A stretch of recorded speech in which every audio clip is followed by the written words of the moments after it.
Fedha kwa namna yoyote ile ya upatikanaji wake, kuna tabia zinazovuta. Yaani mtu yote ambaye umewahi kumuona anamiliki fedha, anamiliki mali, kuna aina ya mtindo wa maisha. Naposema tabia namaanisha tu mtindo wa maisha.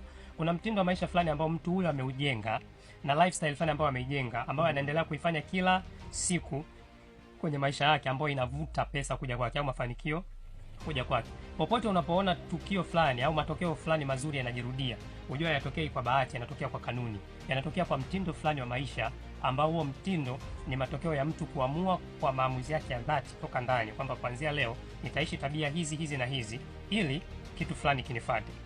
Mafanikio sio kitu cha kukimbiza.